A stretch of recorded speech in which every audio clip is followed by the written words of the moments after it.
दोस्तों, मंदिर में जो एक लोटा जल रखा जाता है उसका क्या करें? मंदिर का लोटा कैसा हो, पीतल का हो, तांबे का हो? और मंदिर में जो एक लोटा जल रखा होता है उस जल का हम क्या करें? कुछ लोग करते हैं गलती और बाद में पछताते हैं। ऐसी गलती आप कभी मत करना, नहीं तो कंगाल हो जाओगे, बर्बाद हो जाओगे। मंदिर में एक लोटा जल ऐसे कभी मत रखना। साथ ही जानिए दीपक घर में कौन से पदार्थ का रखना चाहिए। तांबे का, लोहे का, पीतल का, कांसे या फिर स्टील का, कांच का या फिर माटी का। कुछ लोग घर में रखते हैं गलत दीपक और घर हो जाता है बर्बाद। इस पदार्थ का दीपक तो हम भी नहीं रखते। और जानिए दीपक की लौ कच्चे कलावे से बनाएं या रुई से या फिर सूती हाथ में बंधने वाले कलावे से। कुछ लोग करते हैं भयंकर गलती, लग जाता है पितृदोष, शनि दोष, काल सर्प दोष, मंगल दोष, भयंकर से भयंकर गरीबी का दोष भी लग जाता है। दोस्तों, कुछ लोग यहां पर ऐसे भी होंगे जो इस वीडियो को बीच में ही छोड़ देंगे। अगर इस वीडियो को आपको छोड़ना ही है तो अभी छोड़ देना, परंतु लक्ष्मी जी माता का अपमान मत करना वीडियो को अधूरा छोड़कर। इसलिए आपको घर के मुख्य द्वार पर जल कैसे छिड़कना है इस कार्य विधि को पूरा ही देखें। आधा अधूरा देखने से समझ लेना आप भगवान का अपमान कर रहे हैं। दोस्तों, बहुत समय से आप लोगों के प्रश्न आ रहे हैं कि मुख्य द्वार पर जल छिड़कने का सही समय क्या होता है और सही विधि क्या होती है। किस समय हमें जल छिड़कना चाहिए और क्या मुख्य द्वार पर जल छिड़कने के लिए स्नान करना आवश्यक है या बिना स्नान किए भी मुख्य द्वार पर जल का छिड़काव किया जा सकता है? झाड़ू लगाने से पहले या फिर झाड़ू लगाने के बाद जल छिड़कना चाहिए। और एक और प्रश्न आया है कि क्या पीरियड्स में हम अपने घर के मुख्य द्वार पर जल का छिड़काव कर सकते हैं या मुख्य द्वार पर दीपदान कर सकते हैं? और जल से ही जुड़ा हुआ एक और प्रश्न है आपका के मंदिर में जो प्रतिदिन हम एक लोटा जल रखते हैं उस जल का हमें क्या करना चाहिए, किस प्रकार प्रयोग करना चाहिए? क्या हम उसे खाने में प्रयोग कर सकते हैं या फिर हम किसी पौधे में डाल सकते हैं? उस जल का उपयोग किस प्रकार से होना चाहिए? और कुछ लोगों का कहना यह है कि जब हम मुख्य द्वार पर जल छिड़कते हैं तो घर के अंदर की तरफ से जल छिड़कें या घर के बाहर की तरफ से जल का छिड़काव करें। इसके बारे में कई लोग शंका में हैं। आज यह शंका भी दूर हो जाएगी। और मुख्य द्वार पर जल छिड़कने से संबंधित आपका अगला प्रश्न है कि कई ऐसे लोग हैं जो कि फ्लैट में रहते हैं, कुछ ऐसे लोग हैं जो कि किराए के मकान में रहते हैं, एक ही कमरे में रहते हैं, तो उन्हें अपने घर पर मुख्य द्वार पर दीपदान किस प्रकार से करना चाहिए, जल कहां छिड़कना चाहिए? मतलब वह इस जगह को मुख्य द्वार मानकर वहां पर मुख्य द्वार से जुड़े हुए उपाय करें। तो आज की वीडियो पूरी तरह से आपके प्रश्नों पर ही आधारित है। मुख्य द्वार पर जल छिड़कने का सही समय क्या होता है और सही विधि क्या होती है? तो देखिए, अगर आप मुख्य द्वार पर जल छिड़कते हैं तो आपको ध्यान रखना है कि जल आप एक दिन पहले ही, मतलब रात को सोने से पहले एक पात्र में, कोई भी आप पात्र ले सकते हैं, जैसे कि आप एक तांबे का भी पात्र ले सकते हैं। तांबे का ना हो तो आप पीतल का ले सकते हैं, स्टील का ले सकते हैं, चांदी का ले सकते हैं, जो भी पात्र आपके पास उपलब्ध हो। एक लोटे में थोड़ा सा गंगा जल डाल दीजिए और उसके ऊपर शुद्ध जल भर दीजिए। और हां, गंगा जल ना हो तो भी परेशान होने की आवश्यकता नहीं है। सिर्फ शुद्ध जल से भी आप पात्र को भर सकते हैं और उस जल से भरे पात्र को अपने घर की रसोई में रख दीजिए। अब जैसे कि आप अगले दिन सुबह उठकर इस जल का छिड़काव अपने घर के मुख्य द्वार पर करेंगे। अब बहुत से भक्तों के प्रश्न आए हैं कि क्या हम स्नान से पहले यह जल छिड़क सकते हैं या फिर स्नान करना आवश्यक है? देखिए, मुख्य द्वार पर जो सुबह सवेरे सबसे पहले जल छिड़का जाता है, जैसे कि जो रसोई में रखा हुआ जल होता है, यह एक तरीके से उपाय के तौर पर किया जाता है। दोस्तों, घर में किसी भी प्रकार की परेशानी हो, किसी भी प्रकार के दुख दर्द रहता हो, गरीबी हो या फिर कलह क्लेश बहुत अधिक रहता है, मतलब किसी भी प्रकार की नकारात्मक ऊर्जा से आप परेशान हैं, बहुत समय से परेशानियों में ही गिरे हुए हैं, तो ऐसे में घर की रसोई में रखा जाता है और यही जल घर के मुख्य द्वार पर सुबह उठकर छिड़का जाता है। इस जल के छिड़काव से आपके घर की कोई भी परेशानी हो बहुत शीघ्र समाप्त हो जाती है। इस उपाय को करने से आपके घर में सुख समृद्धि भी आती है, कलह क्लेश से भी मुक्ति मिलती है, बीमारियों से भी मुक्ति मिलती है।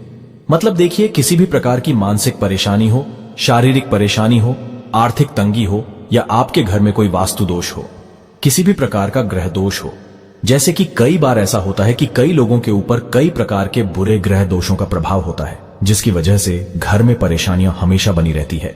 तो ग्रह दोषों के प्रभाव से भी आपको मुक्ति मिलती है, वास्तु दोष और पितृदोष भी समाप्त होता है।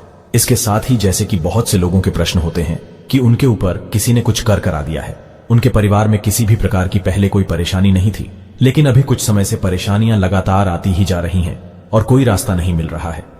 परेशानी से निकालने का तो किसी के भी किए कराए तंत्र मंत्र का प्रभाव हो, किसी की बुरी नजर का प्रभाव हो, तो भी आपके इस उपाय से मतलब।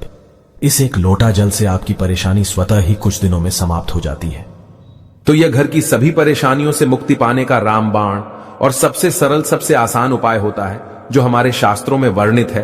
तो आप अपने घर की रसोई में एक लोटा जल रखें, रात में भरकर और प्रातः काल जल्दी उठकर उसी जल से अपने घर के मुख्य द्वार पर छिड़काव कीजिए। अब जैसे कि बहुत से लोगों के प्रश्न आते हैं कि यह जल हमें किस समय अपने घर के मुख्य द्वार पर छिड़कना चाहिए, तो देखिए, सुबह सूर्योदय होने से पहले इस जल का छिड़काव आपके घर के मुख्य द्वार पर हो जाना चाहिए। आप चाहें इसके बाद आप शुद्ध जल से मतलब किसी भी दूसरे जल से अपने घर के मुख्य द्वार को धोते हैं तो कोई समस्या नहीं है, लेकिन इस जल का छिड़काव घर के मुख्य द्वार पर सूर्योदय होने से पहले हो जाना चाहिए। अब दोस्तों, जैसे आपका अगला प्रश्न है कि क्या हमें स्नान करके इस जल का छिड़काव अपने घर के मुख्य द्वार पर करना चाहिए या फिर बिना स्नान किए भी कर सकते हैं। देखिए, ये जो हम जल छिड़कते हैं मतलब यह एक उपाय होता है, तो इसे हम स्नान करने के बाद नहीं करते हैं। सुबह जल्दी उठते हैं और उठकर सबसे पहले घर की रसोई में जाएंगे। उसके बाद उस जल को लेकर आप घर के मुख्य द्वार पर जाएंगे। मुख्य द्वार खोलकर मतलब मैन गेट खोल दीजिए और उसके बाद मुख्य द्वार पर इसी जल का छिंटा दीजिए, छिड़काव कर दीजिए। और जल का छिड़काव करते समय अपने पितरों का ध्यान कीजिए, मां लक्ष्मी का ध्यान कीजिए, क्योंकि कहा जाता है कि सुबह सुबह मां लक्ष्मी प्रत्येक द्वार पर आती है, सबके द्वार पर आती है, जिनके भी द्वार खुले होते हैं, जिनके घर में जल का छिड़काव मुख्य द्वार पर हुआ रहता है, उसके घर में प्रवेश कर जाती है। तो महालक्ष्मी का अपने मन में ध्यान कीजिए और एक तरह से प्रार्थना कीजिए, हे मां लक्ष्मी, आप मेरे घर में प्रवेश करें, मैं आपका स्वागत करने के लिए तैयार हूं। और इसके बाद अपने पितरों का ध्यान कीजिए, क्योंकि हमारे घर की दहलीज होती है, वहीं पर पितरों का वास माना जाता है। तो जब आप दहलीज पर जल के छींटे देते हैं तो आपके पितर बहुत प्रसन्न हो जाते हैं और उनका आशीर्वाद भी आपको प्राप्त होता है। तो सुबह जो आप जल छिड़के, इसके लिए स्नान करने की आवश्यकता नहीं है, बिना स्नान किए भी कर सकते हैं। दोस्तों, वीडियो में आगे बढ़ने से पहले आपसे छोटा सा निवेदन है कि कमेंट बॉक्स में जय मां लक्ष्मी अवश्य लिखें। महालक्ष्मी जी, जो भी भक्त इस वीडियो को देख रहा है उसके घर में सुख समृद्धि आए, उसके घर में कोई भी परेशानी नहीं आए और पूरा परिवार सुख शांति से अपना जीवन यापन करे। दोस्तों, अगर तुम में से कोई महालक्ष्मी जी को मानता है तो अगर सच में ही भक्त हैं, आप इस वीडियो को लाइक कर कमेंट बॉक्स में एक बार जय महालक्ष्मी लिख देना और उसके मन में जो भी मनोकामना है वह पूरी कर देना। अब दोस्तों, आपका अगला प्रश्न है कि क्या झाड़ू लगाने के बाद हमें जल का छिड़काव करना चाहिए या फिर झाड़ू लगाने से पहले भी जल का छिड़काव कर सकते हैं। तो देखिए, जैसे मैंने आपको पहले ही बताया था कि उठने के बाद सबसे पहला कार्य जो आपको करना है वह जल का छिड़काव ही करना है। उसके बाद आप झाड़ू लगा सकते हैं, लेकिन एक चीज का ध्यान रखिए, जब हम सोकर उठते हैं तो सबसे पहले बिस्तर पर बैठे हुए ही अपने दोनों हथेलियों को जोड़कर और दोनों हथेलियों को सामने से जोड़कर पूरी हथेली को देखा जाता है। उसमें मां लक्ष्मी का ध्यान किया जाता है। उसके साथ ही 5 देवताओं का ध्यान किया जाता है। 5 देवता कौन कौन से होते हैं? मां दुर्गा, भगवान शिव, भगवान श्री हरि विष्णु, गणपति, गजानन और भगवान सूर्य देवता। 5 देवताओं का ध्यान हम अपने हाथों में ही करते हैं, हथेलियों में ही करते हैं। कराग्रे वसते लक्ष्मी, कर मध्य सरस्वती, कर मूल्य तू ब्रह्मा, प्रभाते कर दर्शनम। दोस्तों, इस मंत्र का उच्चारण आप चाहें तो कर सकते हैं, नहीं करते हैं तो भी कोई बात नहीं। अपने इष्ट देवता का और 5 देवताओं का ध्यान अपनी हथेलियों में कर लीजिए। उसके बाद दोनों हाथ जोड़कर सभी देवी देवताओं को प्रणाम किया जाता है और उसके बाद अपने हाथ से पृथ्वी का स्पर्श करते हैं, धरती को छूकर प्रणाम करते हैं 2 बार या 3 बार और उसके बाद अपना दाहिना पांव पृथ्वी पर रखते हैं, दोस्तों धरती पर रखते हैं। उसके बाद ही बाकी के जो सभी कार्य होंगे वो उसके बाद ही किए जाएंगे। जल का छिड़काव आप उसके बाद ही करेंगे। मतलब सुबह उठने के बाद सबसे पहले हथेलियों के दर्शन, फिर धरती को प्रणाम कीजिए, फिर धरती पर पैर रखें और उसके बाद रसोई में जाकर आपको जल लेना है और घर का मुख्य द्वार खोलकर मुख्य द्वार पर जल का छिड़काव करना है, मां लक्ष्मी का और अपने पितरों का ध्यान करना है। उसके बाद आप अपने घर में आ जाएंगे और उसके बाद जो भी आपकी रूटीन वर्क होते हैं, मतलब झाड़ू लगाएंगे या फिर आप स्नान करेंगे, ये सभी कार्य उसके बाद किए जाएंगे।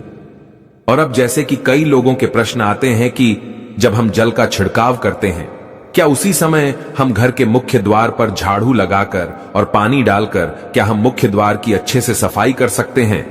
जी हां, बिल्कुल कर सकते हैं। पहले आप जो रसोई में रखा हुआ जल है उस जल का छिड़काव कर दीजिए। उसके बाद और भी पानी डालकर, मतलब अगर आपके पास जल और उपलब्ध है तो और जल लेकर और घर के मुख्य द्वार की अच्छी तरह से झाड़ू से या कैसे भी सफाई कर सकते हैं। और कई लोगों के प्रश्न आए हैं कि हम किसी फ्लैट में रहते हैं या फिर किसी ऐसे कमरे में रहते हैं, किराए के कमरे में, कि हमारे पास एक ही कमरा है, तो हम जल का छिड़काव या फिर दीपदान कहां पर करें? किसे हम अपना मुख्य द्वार माने देखिए, जो आपका अपना कमरा है या फिर जो फ्लैट है आपका, जहां पर आपका नेम प्लेट लगा हुआ है, आप उसी स्थान पर दीपदान करेंगे और उसी स्थान पर आपको जल का छिड़काव करना है। मतलब जहां पर अगर एक ही कमरे का मकान है तो आपके कमरे का दरवाजा है, वहीं पर आपको थोड़ा सा जल छिड़कना है और वहीं पर आप दीपदान भी करेंगे, जो कि मुख्य द्वार से जुड़े हुए उपाय होते हैं। वो आप अपने घर के, मतलब जो अपना कमरा है उसके बिल्कुल दरवाजे के पास ही करेंगे। और आपका अगला प्रश्न है कि क्या पीरियड में हम अपने घर के मुख्य द्वार पर जल का छिड़काव कर सकते हैं, दीपदान कर सकते हैं? देखिए, जल का छिड़काव करने के लिए पीरियड हो या ना हो उससे कोई फर्क नहीं पड़ता, जल का छिड़काव कर सकते हैं।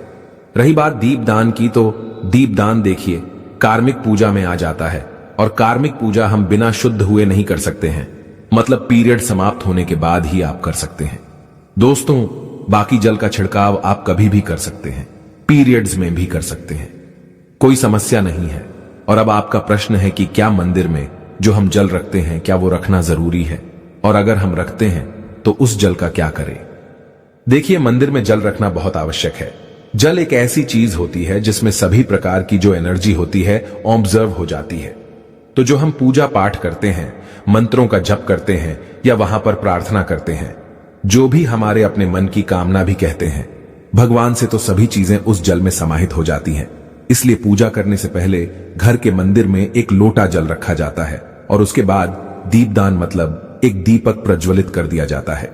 यह अग्नि और जल का एक तरह से बैलेंस भी हो जाता है और इसलिए शास्त्रों के अनुसार घर के मंदिर में एक लोटा जल भी हमेशा होना चाहिए और दीपक भी प्रज्वलित करना चाहिए। तो अब इस जल का करना क्या चाहिए? देखिए, जब हम जल रखते हैं सुबह की पूजा में रखते हैं, मतलब सुबह जो हम पूजा करते हैं, प्रातःकालीन पूजा, उस समय जल रखा जाता है और वह जल हम अगले दिन उठते हैं, मतलब जब आप अगले दिन पूजा करने जाते हैं दोस्तों, स्नान इत्यादि करने के बाद, तो आप उस जल को उठाते हैं। सबसे पहले तो उस जल का प्रयोग सुन लीजिए। आप अपने घर के सारे कमरों में, मतलब पूरे घर में उस जल का छिड़काव करते हैं, तो इससे आपके घर का शुद्धिकरण हो जाता है, क्योंकि वह बहुत ही पॉजिटिव एनर्जी से भरा हुआ जल होता है। इससे कई बीमारी स्वतः ही दूर हो जाती है। उस जल का छिड़काव करने से किसी भी प्रकार की नकारात्मक ऊर्जा का प्रवेश आपके घर में नहीं होता।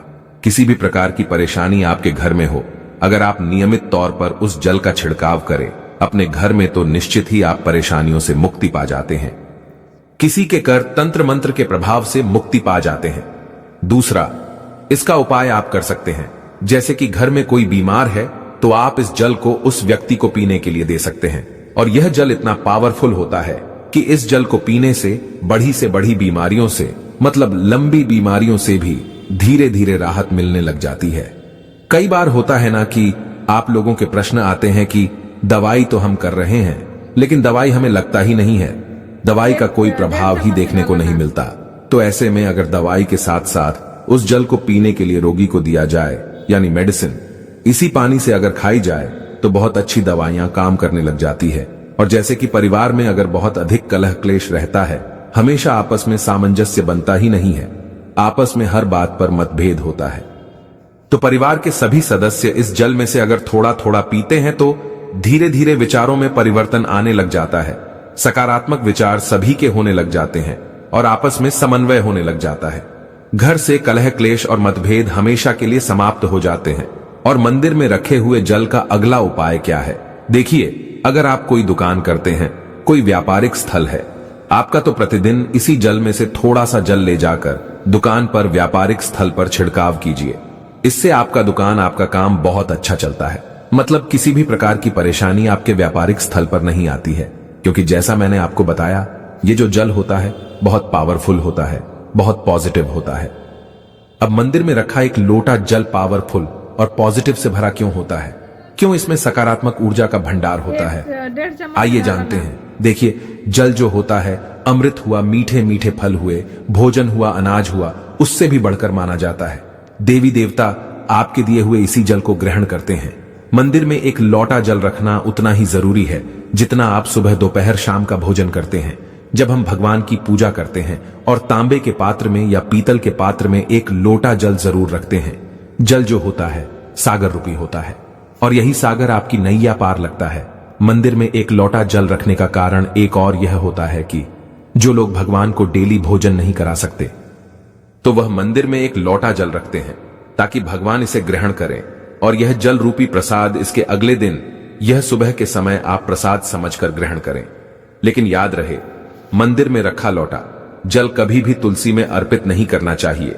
उसके लिए आप अलग से तांबे के पत्र से तुलसी में जल अर्पित कर सकते हैं, क्योंकि यह जल सभी देवी देवता ग्रहण करते हैं, तो इसीलिए तुलसी में डालना वर्जित है। लेकिन हां, अगर आपके घर में लड्डू गोपाल है, राधा कृष्ण है और आप एक लोटा जल उनके लिए अर्पित करते हैं तो आप अगले दिन यानी सुबह के समय वह जल तुलसी में चढ़ा सकते हैं। मंदिर में जो एक लोटा जल रखा होता है उसके अगले यानी सुबह के समय आप इस जल से अपनी आंखें जरूर धोया करें। इससे आंखों में रोशनी बढ़ती है और आंखों में जितनी भी बीमारी आ जाती है वह दूर होती है। शास्त्रों के अनुसार जो लोग मंदिर में एक लोटा जल भरकर नहीं रखते तो उनके घर में अकाल पड़ जाता है, घर कंगाल हो जाता है, बर्बाद हो जाता है, परिवार में मुसीबतें आ जाती हैं और गरीबी का आगमन हो जाता है। आप चाहें तो एक लोटा जल में पुष्प आदि डालकर रख सकते हैं, बहुत ही शुभ माना जाता है। मंदिर में जो जल रखा जाता है उससे हम और क्या क्या कर सकते हैं, आइए जानते हैं। तो इस जल का छिड़काव करने से बहुत सारी परेशानियां स्वतः ही समाप्त हो जाती है। जैसे अगर आपके दुकान पर किसी की नजर लगी है, बहुत से लोगों के प्रश्न आते हैं कि हमारे काम को किसी ने बांध दिया है, मतलब किसी की बुरी नजर ऐसी लग गई है कि पहले तो दुकान बहुत अच्छी चलती थी, अब नहीं चल रही है, तो आप इस उपाय को कर सकते हैं। निश्चित ही बहुत जल्द ही आपको परेशानियों से मुक्ति मिल जाती है और दिन दुगनी रात चौगुनी आपके व्यापार में तरक्की होती है।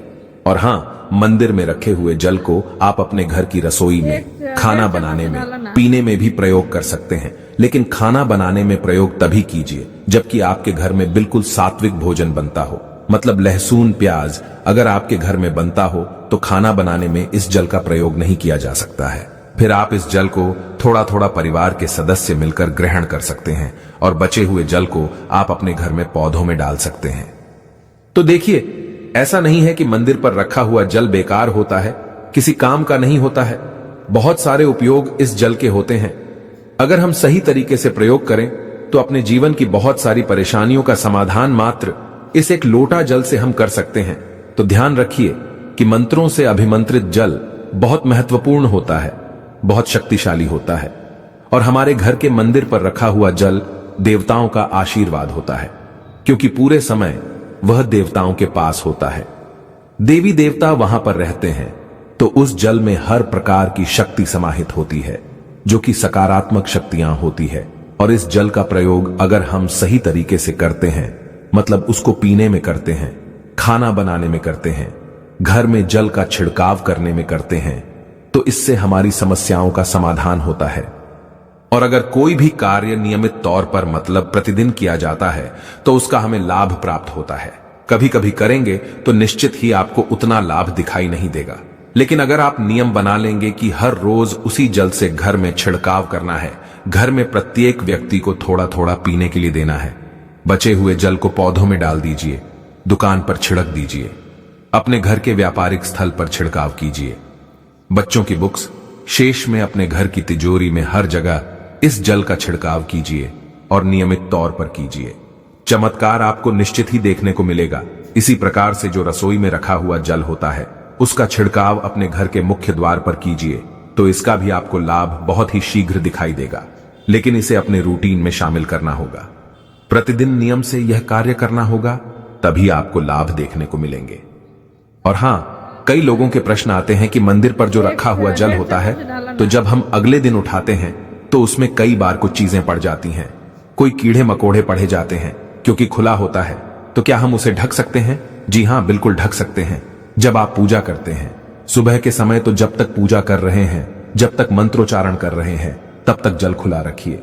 और उसके बाद जैसे कि आप पूजा पर से उठते हैं तो उससे पहले जल को किसी भी प्लेट से या कटोरी से ढक दीजिए। फिर जब आप अगले दिन उस जल को उठाएंगे तो बिल्कुल शुद्ध और साफ सुथरा जल आपको मिलेगा और उस जल का प्रयोग आप अपने किसी भी कार्य में कर सकते हैं। और दोस्तों, आप जब भी घर के मुख्य द्वार पर जल छिड़काव करें तो गणेश जी भगवान का यह मंत्र जरूर बोले, ओम गणपतये नमः। और जो हमने आपको वीडियो में बताया है उसे ध्यानपूर्वक अच्छी तरीके से समझकर अपने घर के मुख्य द्वार पर जल का छिड़काव करें। दोस्तों, अब जानते हैं दीपक किस पदार्थ का होना चाहिए, लोहे का, तांबे का, पीतल का, कांसे का, या फिर स्टील का, या माटी का, या कांच का। आखिर घर में कौन सा दीपक शुभ माना जाता है रखना? अगर गलती से भी घर में गलत पदार्थ का दीपक रख लिया है तो पूरा घर अस्त व्यस्त हो जाएगा, कंगाल हो जाएगा, बर्बाद हो जाएगा। दोस्तों देखिए, स्टील के दीपक में पूजा करना घर में शनि को कुपित करता है। घर में लोहे के दीपक में पूजा नहीं करना चाहिए, घर बर्बाद हो जाता है, गरीबी आ जाती है। बाजार में लोगों को लुभाने के लिए कांच के दीपक भी आ गए हैं, बिल्कुल भी गलती से भी घर ना लाएं, नहीं तो राहु केतु आपके घर चले आएंगे और घर बर्बाद हो जाएगा। कांच का दीपक शनि और राहु को नाराज करता है, इससे निकली लौ घर में तबाही ला सकती है। कांच का गर्म होना घर में रोग दोष परेशानी उत्पन्न होती है। कच्चा कलवा तथा रुई का दीपक ही जलाना सर्वश्रेष्ठ माना जाता है। जो लोग सूती धागा जो हाथ पर बांधा जाता है, कलवा उससे लौ की बाती बनाते हैं तो उस घर में परेशानी और गरीबी आ जाती है। हुई और कच्चा कलवा ही शुभ माना जाता है। तांबे का दीपक, पीतल का दीपक, माटी का दीपक धन की देवी माता लक्ष्मी को आकर्षित करता है। घर में कोई और दीपक नहीं लाना चाहिए। पीतल और माटी का दीपक शुभ और मंगलकारी माना जाता है, जिससे शनि और राहु केतु भी प्रसन्न रहते हैं, मंगल भी भारी नहीं होता। दोस्तों, अब जानते हैं घर के बाहर या घर के अंदर दीपक जलाने के फायदे जानकर आप चौंक जाएंगे। खासकर घर के बाहर दीपक जलाने से 5 वो फायदे जो आपको चौंकाने वाले हैं। दोस्तों, ये बात तो आप जानते हैं कि भगवान की पूजा के दौरान दीपक जरूर जलाया जाता है। हिंदू धर्म में पूजा करते वक्त लोग देशी घी या सरसों के तेल का दीपक जरूर जलाते हैं तथा तिल के तेल का दीपक भी जलाते हैं। हालांकि पूजा के लिए भगवान के सामने दीपक जलाना सिर्फ पूजा का एक तरीका ही नहीं है, बल्कि घर में दिया जलाना या घर के बाहर दिया जलाना कई तरह के फायदे मिलते हैं। दीपक जलाने से न सिर्फ कई शक्तियां जागृत होती हैं, बल्कि ये 5 बड़े फायदे भी मिलते हैं। तो चलिए जानते हैं दोस्तों। नंबर 1, पृथ्वी से अंधकार होता है। दूर घर में दीपक जलाने से घर का अंधकार तो दूर होता ही है, साथ ही नकारात्मक ऊर्जा को भी कोसों दूर रखती है।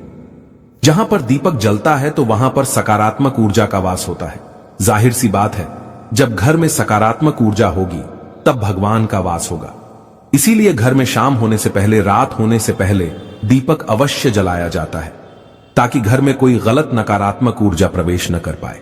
दोस्तों, तेल से जले दीपक का प्रभाव उसके बुझने के आधे घंटे बाद तक वातावरण में बना रहता है, जबकि शुद्ध देसी घी का दीपक भूजने के बाद करीब 4 घंटे तक वातावरण को सकारात्मक रखता है। दोस्तों, नंबर 2, हानिकारक कणों का होता है नाश। दीपक जलाना न सिर्फ धार्मिक नजरिए से फायदेमंद है, बल्कि वैज्ञानिक दृष्टिकोण से भी यह फायदा पहुंचाता है। जब घर में शुद्ध घी या सरसों के तेल से दीपक जलाया जाता है तो उसके धुएं से घर के माहौल में सात्विकता आती है और इससे आसपास के वातावरण में मौजूद हानिकारक कणों का भी नाश होता है। दोस्तों, नंबर 3, घर में होता है सुख समृद्धि का वास। जिस घर में सुबह और शाम के वक्त भगवान के सामने दीपक जलाया जाता है तो उस घर पर हमेशा माता लक्ष्मी मेहरबान होती है। ऐसे घर में सुख समृद्धि का वास होता है। मान्यता है कि दीपक की लौ पूर्व दिशा में रखने से व्यक्ति दीर्घायु होता है, जबकि उत्तर दिशा में लौ रखने से घर में धन और संपन्नता बढ़ती है। दीपक न सिर्फ हमारे घर के अंधकार को दूर करता है, बल्कि यह हमारे जीवन को भी अंधकार से प्रकाश की तरफ बढ़ाता है। दोस्तों, नंबर 4, बीमारियों को दूर भगाने में मददगार। घर में दिया जलाने से बीमारियां घर के आसपास भी नहीं भटकती। घर के सभी परिवार सदस्यों को हर बीमारी से बचाव मिलता है। खासकर दीपक के साथ एक लौंग जलाने से इसका असर दुगना हो जाता है। घी में चर्म रोग दूर करने के सारे गुण मौजूद होते हैं, इसलिए घी का दिया जलाना सेहत के लिहाजा से काफी फायदेमंद है। दोस्तों, बात करते हैं नंबर 5 की शुभ शक्तियां होती हैं आकर्षित। सनातन धर्म के अनुसार जिस घर में सुबह शाम दीपक जलाया जाता है तो वहां कभी अंधकार नहीं होता।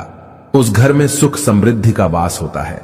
इतना ही नहीं, जलता हुआ दिया शुभ शक्तियों को चुंबक की तरह आपके घर की ओर खींचता है, जो कि आपके लिए बहुत ही शुभ माना जाता है। दोस्तों, अब जानते हैं मंदिर में घंटी क्यों बजाई जाती है, घंटा क्यों बजाया जाता है, ताली क्यों बजाई जाती है। मंदिर के अंदर कारण क्या है? शंकर के मंदिर में घंटी क्यों बजाई जाती है? शंकर के मंदिर में घंटी को क्यों बजाया जाता है? ताली को बजाना क्यों ना करा जाता है? शिव मंदिर में किस लिए करा जाता है? तो ये पुराण है कि मंदिर के अंदर या घर के अंदर आप गरुड़ घंटी जब जाते हो, घंटी का नाद जब करते हो, तो शिव महापुराण की कथा और लिंग पुराण की कथा, विष्णु पुराण की कथा कहती है।